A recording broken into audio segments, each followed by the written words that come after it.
so it's time for my 6-month update.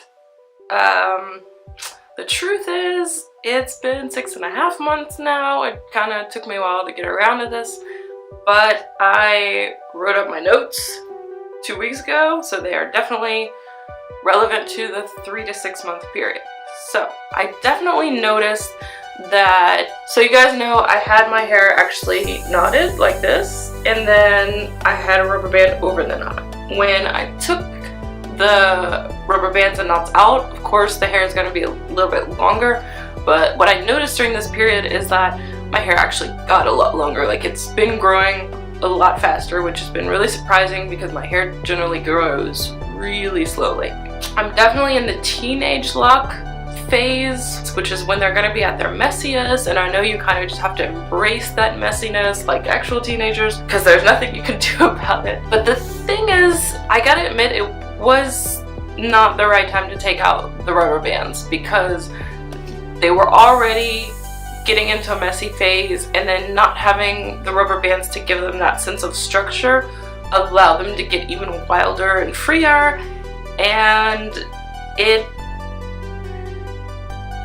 it might have helped them mature a bit faster, but in the end, I've got a lot more loose hairs here and there. I've got several strands where they came completely unlocked and I'm starting over again. For some reason, I was hoping that they would be a lot fuller by now, which I guess was just me getting ahead of myself because I already know to expect it to take probably about 1.5 years to fully mature.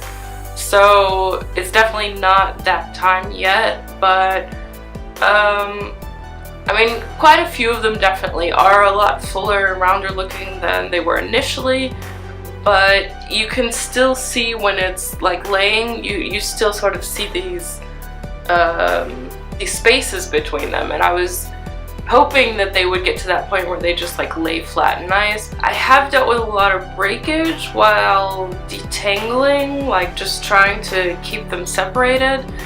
Part of that was when I was taking the rubber bands off because I would just pull on the rubber bands, and I know now that that was not smart. I should have just gotten some scissors because I created unnecessary breakage that way.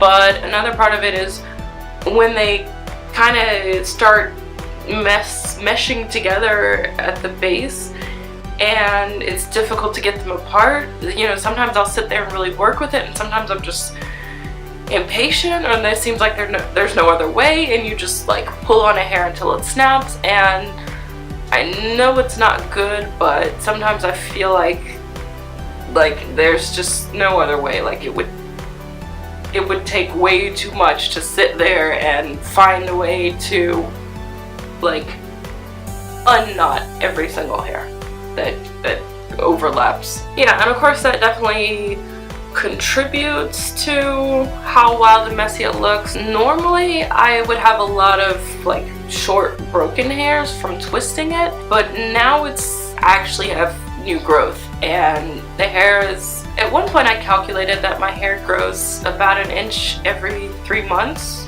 which seems about right to say that it probably has grown about 2 inches now. And the problem is that this new growth isn't in with the rest of the twist, so it's kind of like floating around there. But I think that's even more reason to wear the do-rag at night, because it will help keep everything nice and smooth looking, whereas when you first get them twisted, of course you're going to get every last hair in that twist when you're starting out, but as time goes on, you know, things start to loosen up a bit. So I'd say I'm well on my way now, but I did go into this expecting it to take about 1.5 years to fully mature, so I'm 1/3 of the way, but I still got a long way to go. So we'll see what happens next. Oh, and one more thing. I mentioned last time that I was often getting my hair wet to stay cool a lot of the time. This time I wasn't doing that as much, but I also went swimming sometimes, so I would be in the lake or in the sea. The benefit of that really is that I didn't feel like I needed to wash my hair as often because it, I guess, removes all of that excess oil that would have built up. So I guess I could say I probably wash my hair about half as often as I usually would during this time period.